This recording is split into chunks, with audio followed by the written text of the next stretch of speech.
मेरे साथ आज इस प्रेस कॉन्फ्रेंस में मौजूद हैं जय सादा madam, new ADC, additional deputy commissioner madam हैं, नए 2020 बैच के अधिकारी हैं। साथ में सीओ जेडपी डेजिग्नेट एसडी महासी और दीपपाल जी जॉइंट कमिश्नर। जैसा कि आपको विदित है, इलेक्शन कमीशन ऑफ इंडिया ने अनाउंसमेंट कर दिया इलेक्शंस का। जैसे ही इलेक्शन अनाउंस हो जाते हैं, आपको पता है मॉडल कोड ऑफ कंडक्ट लागू हो जाता है, जिसके तहत मॉडल कोड ऑफ कंडक्ट में सभी पॉलिटिकल पार्टीज़, सभी गवर्नमेंट ऑफिशियल्स पे ये लागू होता है। उसमें मॉडल कोड ऑफ कंडक्ट के तहत कुछ कंपलसरी चीज़ें हैं, कुछ चीज़ें अलाउड होती हैं with the permission of the ECI। ये सब मॉडल कोड पे आने से पहले आपको टाइमलाइंस का बताना चाहेंगे। अधिसूचना जारी होने की तिथि जो है वो 5 सितंबर 2024 है। नॉमिनेशन का जो लास्ट डेट होगा वो 12 सितंबर है। स्क्रूटनी 13 सितंबर को होगी। विड्रॉल 16 सितंबर तक है। मतदान 1 अक्टूबर को होगा।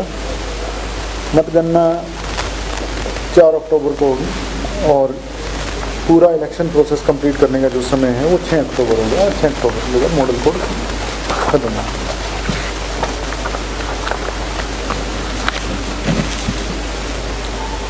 जैसा कि आपको पता है, अपने यहाँ पर हिसार जिले में 7 विधानसभा क्षेत्र हैं, उसमें से एक सुरक्षित उकलाना है। आदमपुर, उकलाना, नारनौंद, हांसी, बरवाला, हिसार और नलवा। हमारे यहाँ पर जो टोटल इलेक्टर्स हैं एज ऑन डेट वो 13,57,489 हैं। अब की बारी जो हमारे पोलिंग बूथ हैं वो बढ़े हैं। पिछले लोकसभा इलेक्शन में 1305 थे,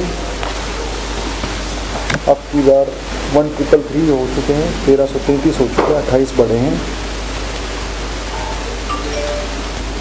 कुछ रेशनलाइज किए गए हैं, वहीं पर एडजस्ट किए गए हैं, जैसे बढ़ाए गए हैं बूथ उसी जगह पे। 3 नेट लोकेशन 3 हुई हैं, बड़ी हैं। अभी तक हमने जो ऑर्डर्स जारी किए हैं, कई सारे ऑर्डर्स जारी हो गए हैं जो लॉ एंड ऑर्डर को मेंटेन करने में, मॉडल कोड ऑफ कंडक्ट को एनफोर्स करने में हमारी हेल्प करेंगे। अभी तक जो हमने मीटिंग्स की हैं उसमें पॉलिटिकल पार्टीज़ के साथ हमारी मीटिंग होगी, उनको मॉडल कोड ऑफ कंडक्ट के बारे में बता दिया गया है। इसके साथ साथ आज हेड ऑफ ऑफिस की मीटिंग थी, जिसमें कि सारे अधिकारियों, कर्मचारियों, हेड ऑफ ऑफिस और नोडल ऑफिसर्स, जो हमारी हिदायतें हैं इलेक्शन कमीशन ने, उसके तहत उन्होंने सजेस्टेड 16 नोडल ऑफिसर्स बताए हैं अलग अलग एक्टिविटी के लिए। वो प्री इलेक्शन या कहें pre poll, poll day and after the poll काम करते हैं। उसमें विभिन्न एक्टिविटीज़ हैं। एक्चुअल वोटिंग से पहले की जो अरेंजमेंट्स हैं, लॉजिस्टिक्स हैं, लॉ एंड ऑर्डर हैं, सिक्योरिटी पर्सनल जो आते हैं सेंट्रल गवर्नमेंट से, सेंट्रल पुलिस जो आती है, दूसरे स्टेट्स की आर्म पुलिस आती है, उनके लिए अरेंजमेंट्स का स्टे है। जैसे SP साहब देखते हैं हमारे यहाँ पर, जैसे हम लोग सोच रहे हैं, जो पिछली बारी हमारे साथ एक चैलेंज रहा था, वोटिंग थोड़ी कम हुई थी और इसका मुख्यतः कारण जो सामने आया था वो ये था कि गर्मी काफ़ी ज़्यादा थी यहाँ पे अपने ज़िले में, आपको पता है। अब मैं मॉडल कोड ऑफ कंडक्ट में कुछ स्पेसिफिक चीज़ें आपको बताना चाहूँगा, जैसे आपको बता दिए फिर भी एक बार बताना आवश्यक है। पहली बात तो ये कि जो कुछ एक्टिविटीज़ हैं, जैसे अनाउंसमेंट ऑफ इलेक्शन के साथ ही शुरू हो जाती हैं 24 घंटे में, 48 घंटे में, 72 घंटे में, वो हमने काम करने हैं। 24 घंटे में जैसे जो पब्लिक बिल्डिंग्स हैं उसमें से जो गवर्नमेंट के एडवर्टाइजमेंट्स हैं, जिसमें कि सेंट्रल गवर्नमेंट के, स्टेट गवर्नमेंट के या किसी दूसरे और स्टेट के जो पॉलिटिकल एग्जीक्यूटिव, उनके फ़ोटोज़ नहीं होने चाहिए, अगर हैं तो उनको ढक दें। इसमें नेशनल लीडर्स इंडिपेंडेंस के दौरान रहे हैं या जिनका डिमाइस हो चुका है उनको नहीं ढकना है, लेकिन रीसेंट डिमाइस जो कि पॉलिटिकल सिनेरियो को अफेक्ट कर सकते हैं, इलेक्टर्स को अफेक्ट कर सकते हैं, उनको ढकना है। 48 घंटे में पब्लिक प्लेस, 24 घंटे में तो विद इन ऑफिस बताना है जो एडवर्टाइजमेंट्स लगी हुई गवर्नमेंट की विद स्कीम्स की। लेकिन इस स्कीम में जो स्कीम्स न्यूट्रल है, बिना नाम के, बिना फोटोज़ के, जैसे स्वच्छ भारत मिशन हो गया, तो वो बेनिफिट्स अलाउड हैं। जो नेशनल स्कीम्स हैं जैसे बेटी बचाओ बेटी पढ़ाओ, क्योंकि वो अपॉलिटिकल नेचर की हैं। हमने अपने अधिकारियों कर्मचारियों को जो भी चुनावी प्रक्रिया में लगे हुए हैं या नहीं भी लगे हुए हैं, जो गवर्नमेंट ऑफिशियल्स हैं जिसमें बोर्ड कॉरपोरेशंस के एम्प्लॉयज़ भी होंगे, उनको कहा है कि वो किसी भी पॉलिटिकल एक्टिविटी में पार्ट ना लें। इसके साथ साथ उनको कहा गया है स्टेशन मेंटेन करें और जो ड्यूटी उनको दी गई है उस ड्यूटी का पूरा निर्वहन करें, नियमानुसार कार्रवाई करें जो भी उनको कार्य दिया जाता है। जो मॉडल कोड में जो हमारा रेस्ट हाउसेज हैं वो पॉलिटिकल एक्टिविटी के लिए यूज़ नहीं किए जा सकते।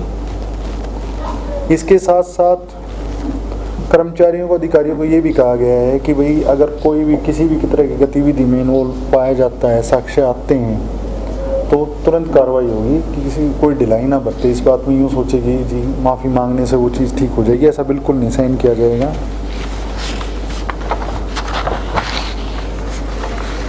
इसके साथ साथ लेटर जारी कर दिए गए हैं ऑफिसर्स को, इंजीनियरिंग विंग्स को, जो काम सिविल वर्क्स हो या और कोई वर्क्स हो, उसमें सिविल वर्क्स में जो एक्चुअली वर्क ऑर्डर जारी हो चुके हैं लेकिन काम शुरू नहीं हुआ है, वो काम शुरू नहीं हो सकता अभी।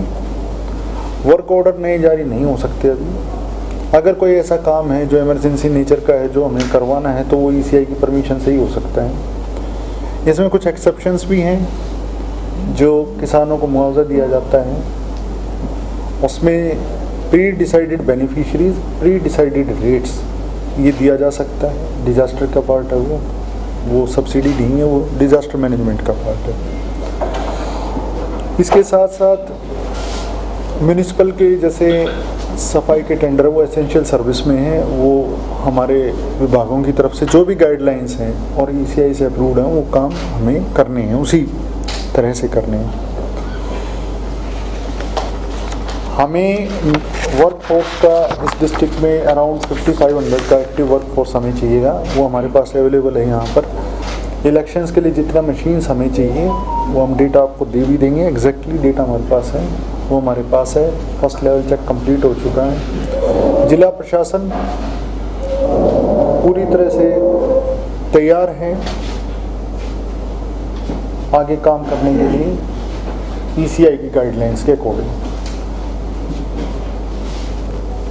जैसे ही इलेक्शन अनाउंस हो जाते हैं, हर एक अधिकारी कर्मचारी ECI की डेपुटेशन पे हो जाते हैं, तो जो जो हिदायतें ECI की तरफ से आएंगी उनको फॉलो किया जाएगा। हम लोगों ने पहले 3 दिन में अभी कुछ एक्टिविटीज़ करनी है, उसमें एक वल्नरेबिलिटी मैपिंग हम कहते हैं, जिसके तहत ये जांचा जाता है कि कौन सी ऐसी पॉपुलेशन है जो वल्नरेबल है, जिनको मतलब अफेक्ट किया जा सकता है डरा धमका के उनसे वोट करना या वोट ना करने देना। इस तरह की पॉपुलेशंस को हमने ट्रेस करना है। गीटोज़ हो, कोई ऐसा स्पेसिफिक एरिया हो।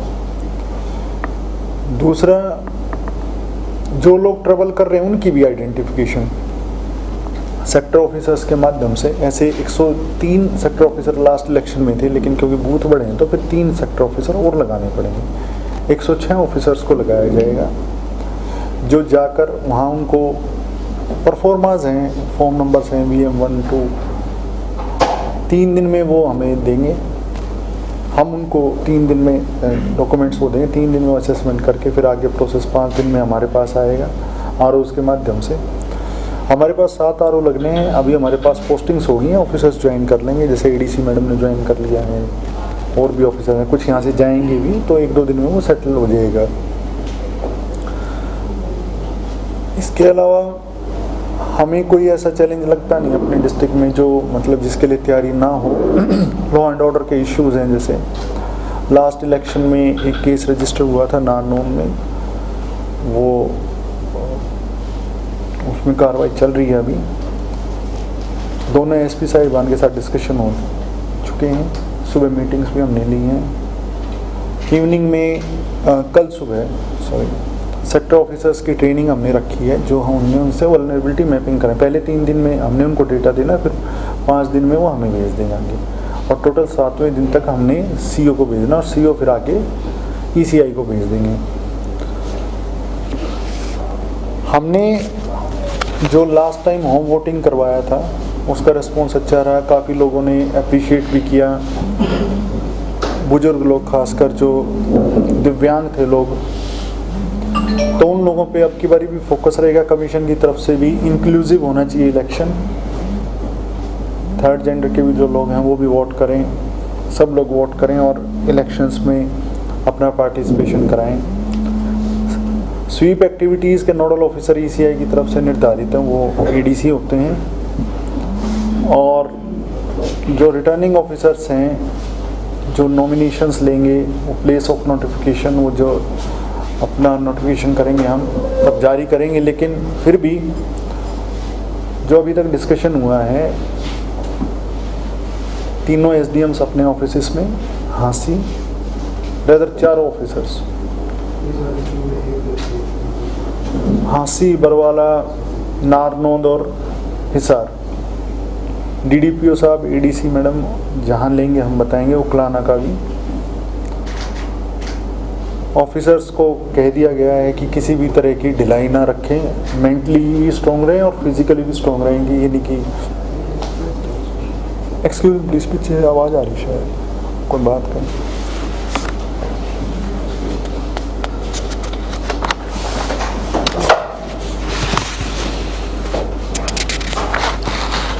अब इसके अलावा आप लोग कुछ क्वेश्चन पूछना चाहें तो प्लीज़ पूछिए।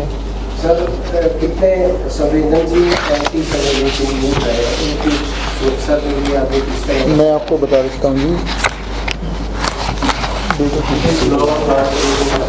चैलेंजिंग ज़्यादा रहने वाला, क्योंकि विधानसभा चुनाव में थोड़ा ज़्यादा इसी से जुड़ा मसला सुरक्षा के लिए है। लोकसभा से ज़्यादा चैलेंजिंग विधानसभा चुनाव रहेंगे कराने के लिए, क्योंकि वहाँ पर झगड़े होने की चांसेस ज़्यादा रहते हैं। आप बिल्कुल ठीक कह रहे हैं, तो मैं इसको लेके बता देता हूँ। जो ऐसे क्रिटिकल पोलिंग स्टेशन हम इनको कहते हैं, जिसके कुछ ऑब्जेक्टिव क्राइटेरिया हैं, एक सब्जेक्टिव क्राइटेरिया है।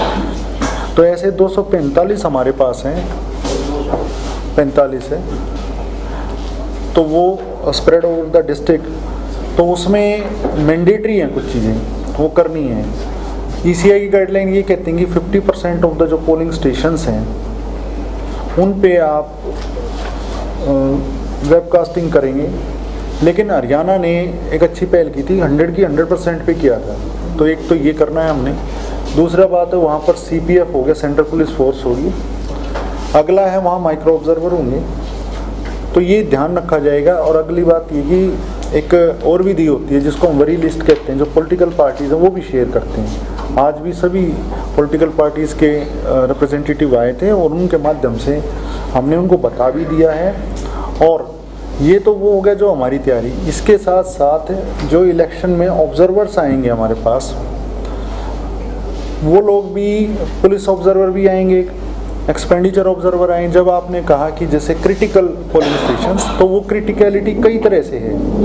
क्रिटिकलिटी लॉ एंड ऑर्डर के अकॉर्डिंग भी है, क्रिटिकलिटी वल्नरेबल मैपिंग की वजह से भी है कि वोटिंग किसी को ज़बरदस्ती कहा जा रहा है वोट डालो एक तरह से, और रोका जा रहा है, वो भी हो गया। तीसरी जो सेंसिटिविटी होती है, क्रिटिकलिटी है, वो एक्सपेंडिचर के उससे कि भाई कहीं पर पैसा वगैरह ऐसा इन्फ्लुएंस करने का प्रोसीजर किया जा रहा हो। ये प्लीज़ 85 अभी 85। अगर कोई चेंजेस होंगे इसमें, जैसे हमारा ECI ने रिव्यू किया तैयारियों का, और हिसार डिस्ट्रिक्ट का सेटिस्फैक्ट्री रिव्यू था, लॉ एंड ऑर्डर का भी। हमारा जो सजेशन ये था कि उन गाइडलाइंस को और अगर हो सके तो और इम्प्रूव किया जाए। जैसे मैंने ये सजेशन दिया था कि जो बैग्स में लाते हैं हम, जैसे हमने तो अपनी तरफ से ही थोड़ा एक सिक्योरिटी बढ़ाते हुए एल्यूमिनियम के बॉक्स बनाए, खुद ही सील करके लेके गए थे। उन्होंने डाला और वो हमने दोबारा यूज़ नहीं, वो रख दिया, अगले दिन नया बॉक्स लेके गए थे। तो 1-2 डिस्ट्रिक्ट में ऐसा आया था, बैग में डाला तो कुछ लोगों ने ऑब्जेक्ट किया कि जी ये तो सील नहीं है। तो उस तरह की चीज़ें हैं। जी प्लीज़। सर, इस डिस्ट्रिक्ट में 100 साल से ज़्यादा गिरने बताते हैं। मैं डेटा देता हूँ अभी। आपने ये माना कि पिछली बार लोकसभा चुनाव में वोटिंग कम होने गर्मी के कारण रहा, लेकिन अब की बार वोटिंग बढ़ाने के लिए क्या प्रयास किए जाएंगे? अब की बारी जैसे बताया स्वीप एक्टिविटीज़ के माध्यम से ही मोटिवेट किया जाएगा। दूसरा पॉलिटिकल पार्टीज़ को भी कहा जाएगा, क्योंकि देखिए एक बड़ा माध्यम रहता है पॉलिटिकल पार्टीज़ को ये कहना कि आप भी वोटिंग बढ़वाइए, क्योंकि पॉलिटिकल पार्टिसिपेशन बढ़ाने में पॉलिटिकल पार्टीज़ का एक बड़ा अहम योगदान रहता है। और कहीं ऐसी दुविधा हो, आप भी अगर मान लीजिए, वैसे तो देखिए 14 डेज टू पोल चेंज हो सकते हैं, पोलिंग स्टेशन थोड़ा डिफ़िकल्ट रहता है, लेकिन पिछली बारी भी इफ़ यू रिमेंबर हांसी में हमने पुराना रेस्ट हाउस जो है नए के साथ बना, उसमें था एक वहाँ पर जाट समाज की धर्मशाला उसके अंदर था जैसे, तो हम चेंज करा के वो हमने संस्कृति स्कूल है उसमें लेके गए थे। अब की बारी कोई ऑक्सिलरी पोलिंग स्टेशन नहीं बनाएगा, वो तब बनते जब 1500 से ज़्यादा वोटर्स हों, तो वो हमने रेशनलाइज पहले ही कर लिया, फैक्टर इन कर ली वो चीज़ें, तभी ये बूथ भी बढ़े। और कोई ऐसी चीज़ होगी तो समय समय पर उसको दुरुस्त भी किया जाएगा। कोई और बात नहीं। वोटिंग परसेंटेज जो कम है वो शहरी इलाके में ज़्यादा आपके हुआ है? देखिए अमूमन ये देखा जाता है कि शहरी क्षेत्र में ना वोटिंग कम करते हैं लोग, ग्रामीण में। और एक जो रीज़न हमें भी प्रैक्टिकली लगता है, कई बारी इलेक्शन डेट और छुट्टी इकट्ठी आ जाती हैं, तो फिर लोग बाहर चले जाते हैं। आपने भी पैटर्न नोट किया होगा, आप किसी से पूछें भाई वोट क्यों नहीं डाला, तो वो वाली बात है। लेकिन उस पर अपना कंट्रोल नहीं है, नियंत्रण नहीं है। जो हमें डेट्स मिली हैं हम उस पर इलेक्शंस कराते होता है, मॉडल पोलिंग स्टेशंस कहते हैं हम। और बाकी कुछ चीज़ों का खास ध्यान रखा जाएगा। आपके माध्यम से भी जो इनपुट्स आएंगे, सभी मीडिया पर्सनल यहाँ पर बहुत ही अच्छे, सजग और विजिलेंट हैं। आती है खबर हमारे पास कि जी देखो, कराने का पूरा प्रयास करेंगे। और आपका भी बहुत अहम योगदान है। पिछली बार भी दैनिक जागरण ने किया रहा, जैसे नव भारत, हम आप लोगों के माध्यम से भी सभी जो भी एलिजिबल वोटर्स हैं वो वोट डालें। किसी को तो ईसीआई की वेबसाइट पे जाके ऑनलाइन भी है, ऑफलाइन भी हमसे पूछ सकते हैं, कभी भी ईसीआई के पोर्टल पे जाके देख सकते हैं। हमारे ऑफिस में आए उसमें रहा, तो उम्मीद करते हैं हम अब की बारी भी हम उम्मीद करते हैं, क्योंकि एक बार ये रीएडजस्टमेंट्स हो जाएं, जैसे पोस्टिंग्स हुई ना ऑफिसर्स की, उसके बाद नोडल ऑफिसर्स ट्रेनिंग।